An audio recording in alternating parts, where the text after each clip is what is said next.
Des ondes vocastes, l'actu débat.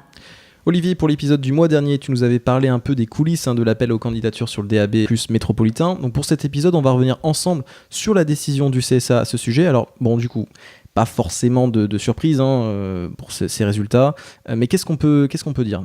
Disons que les résultats étaient à peu près sûrs à 90% parce que tous les groupes nationaux avaient postulé, et comme le CSA avait fait de l'appel du pied depuis plus d'un an pour qu'ils participent à l'appel à candidature, ils pouvaient difficilement ne pas sélectionner les grands groupes nationaux. Et comme Radio France aussi a postulé avec pas moins de 6 stations, et du coup, on savait à peu près qu'on aurait l'ensemble des radios nationales qui seraient présentes et très peu de place pour les radios indépendantes. Oui, pour Radio France, c'était quand même une surprise dans le sens où ils ont vraiment demandé à avoir 6 canaux. Pour Move, on n'était pas non plus complètement sûr. Pour Move et FIP, effectivement, il y avait un peu un point d'interrogation parce que les radios ont pas beaucoup de fréquences en FM, mais quelque part c'est une bonne chose parce que du coup elles vont pouvoir toucher beaucoup plus d'auditeurs, surtout FIP qui est une radio par excellence qui va être sympa pour écouter le long des autoroutes. Quelle surprise quand même, parce que tu as dit 90%, mais les 10% de surprise alors, quelles sont-elles ? Pour moi, la surprise, je dirais la première surprise, ce serait l'absence de Sud Radio. Oui, complètement. Parce qu'ils n'ont pas été sélectionnés en national ça fait pas mal de temps qu'ils demandent en fait à être un peu à être à part égale avec les autres radios généralistes historiques, RTL, Europe 1, France Inter et RMC. Ils auront des fréquences en plaque locale. Oui, sûrement. Mais ça va coûter moins cher pour eux d'ailleurs. Mais, c'est sûr. Justement, c'est qu'on a appris, c'est que en fait, c'est Sud Radio qui a demandé au CSA. Il faut voir qu'en fait, un peu dans les coulisses de l'appel à candidature, le CSA a quand même sondé les groupes pour savoir un petit peu s'ils préféraient plutôt être autorisés en étendue ou en national. La plupart voulaient avoir la fréquence nationale, mais il y avait très peu de place. Mais Sud Radio, bizarrement, ils avaient postulé en national, et quand le CSA leur a demandé est-ce que vous voulez avoir la fréquence en national, ils ont dit finalement on préfère être autorisé sur les étendues. D'accord. Donc ça c'est un peu dans les... un scoop. Ah oui, ça c'est étonnant, ouais. D'accord. Ça peut se comprendre pour des questions de coût et tout. Oui. Une autre surprise peut-être, moi je pense à BFM Radio. Non. Alors BFM Radio, effectivement, c'est une surprise. Alors pas forcément parce que c'est un nouveau projet. Je dirais plutôt que c'est un peu surprenant que ce soit le seul groupe national qui ait eu le droit à un canal bonus, parce que RMC et BFM Business sont déjà en FM, donc quelque part c'est un petit peu naturel qu'ils aient une fréquence nationale. Mais BFM Radio, qui est la version radio de BFM TV, donc une nouvelle radio, même si finalement c'est juste une duplication. Sauf sur les créneaux pub. Normalement, ce sera de la pub spécialement pour la radio. Ça c'est magique quand même. C'est logique. Ça doit pas coûter non plus très très cher à produire. C'est très malin de la part du groupe Altis, je trouve. Disons qu'ils sont assez rodés parce qu'ils ont déjà passé BFM Business, qui au départ est une radio en format télé, et ils ont aucun problème de faire du décrochage au niveau des écrans pub. Donc au niveau technique, c'est pas forcément un souci. Et il manque certaines radios locales comme WeFM. Est-ce qu'eux aussi ils ont demandé à être juste par plaque peut-être aussi, non ? Je sais pas. Alors pour WeFM, c'est une autre situation, dans le sens où comme la radio est en vente, c'est un petit peu délicat pour le CSA d'autoriser de donner autant de fréquences, parce que c'est un petit peu le Graal quand même d'avoir une fréquence nationale. On sait que les transactions pour la vente de WeFM sont quand même avancées depuis un petit moment, avec plusieurs candidats qui sont plus ou moins connus, et avec les bons résultats d'audience de WeFM, c'est un petit peu le bon moment pour la mettre en vente. Mais pour revenir sur le cas de RMC, moi ce que je trouve un petit peu bizarre, c'est que dans une autorisation, dans un process d'autorisation où il n'y a que 24 places, j'ai été surpris qu'il y ait donc ce canal bonus pour une radio supplémentaire pour RMC. Pourquoi pour RMC et pas pour Skyrock, qui n'a qu'une seule radio nationale et qui avait postulé pour Skyrock classique? Et du coup, du côté des indés radios, parce que c'était vraiment quand même, les indés radios, ce sont quand même les fervents supporters du DAB+, c'est eux qui ont vraiment contribué au développement du DAB. Résultat ? Au final, ils ont pas grand-chose parce que, à part M Radio qui était quand même attendu parce qu'ils ont quand même 100 fréquences en FM. Et surtout, c'est qu'ils ont le point d'audience. Ils ont le point d'audience, faut le dire. Donc.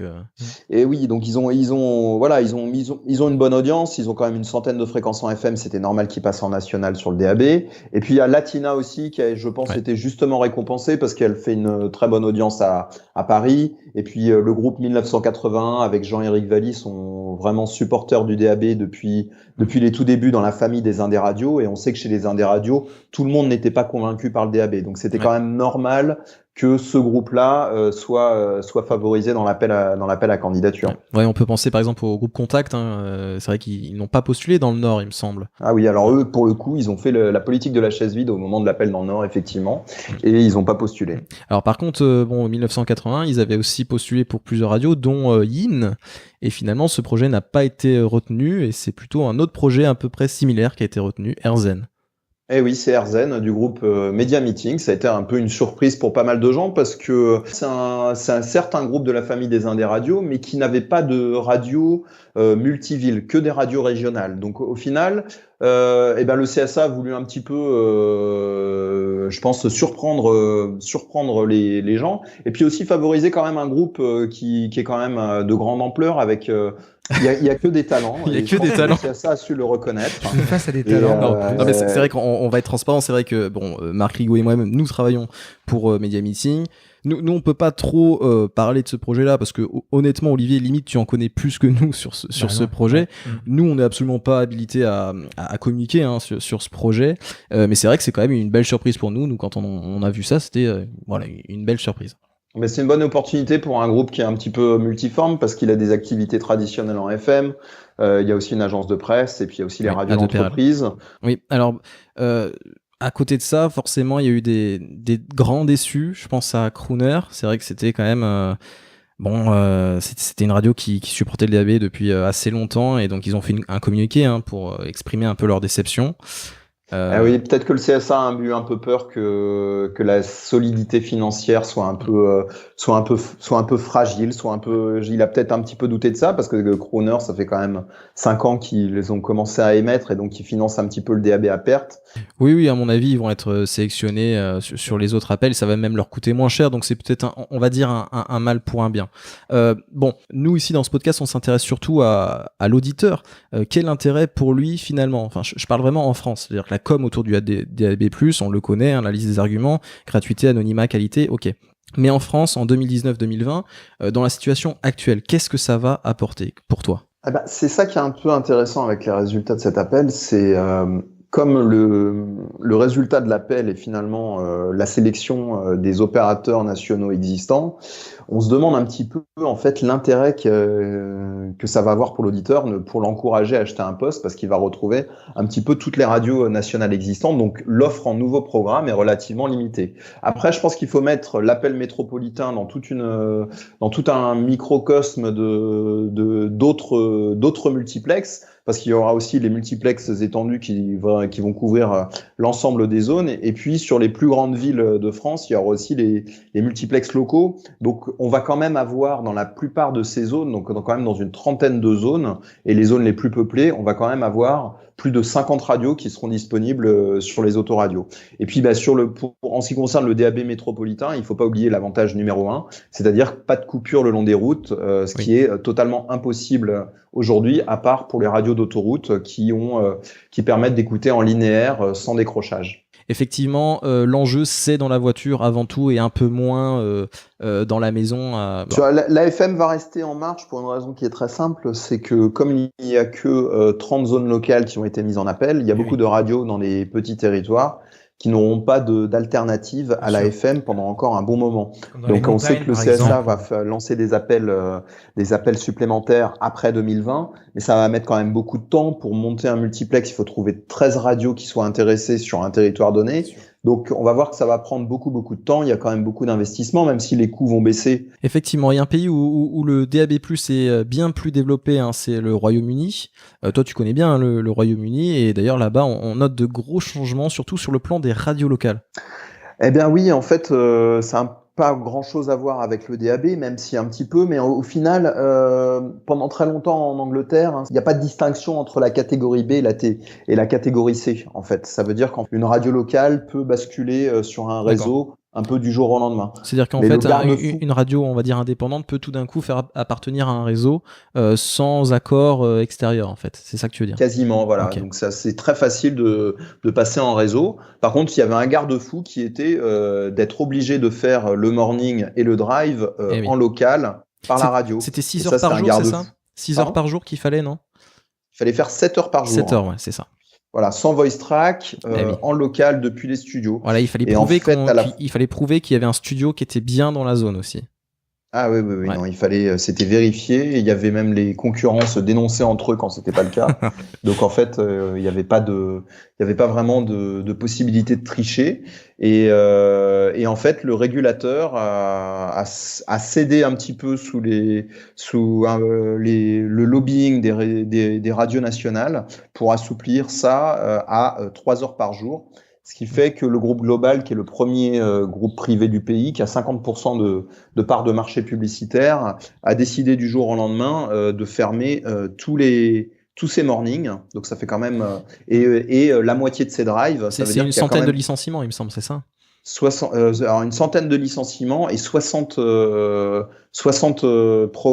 émissions radio qui du jour au lendemain vont disparaître. Et en fait, comme il reste très peu de radio locale, ça veut dire qu'en fait le concept de radio locale privée va sans doute disparaître en Angleterre, donc c'est quand même assez dommage. Bon, ça c'est pour des questions de coût, bien entendu. Hein. Passons maintenant à un autre sujet d'actualité, les Radio Days. Bon, très rapidement, hein, parce que nous enregistrons cet épisode fin mars, donc avant les Radio Days à Lausanne. Il y a de fortes chances que vous nous écoutiez alors que ce grand salon mondial de la radio soit déjà passé. Moi, j'apprécie beaucoup déjà dans le fait que les Radio Days accueillent un hackathon. Hein. C'est sympa de voir des nouvelles idées comme ça, des nouveaux projets. Bon, en gros, ce salon Radio Days, c'est des conférences des plus grands professionnels du secteur. Oui, en fait, c'est une conférence qui est moins connue en France que le salon de la radio à Paris, parce que c'est le salon de la radio à Paris est plus ancien. Ça doit faire 15 ou 17 ans, je crois, qu'il existe le salon de la radio à Paris. Donc c'est un très vieux salon qui a beaucoup plus de visiteurs d'ailleurs que les Radio Days. Mais les Radio Days ont 10 ans, c'est un peu plus international.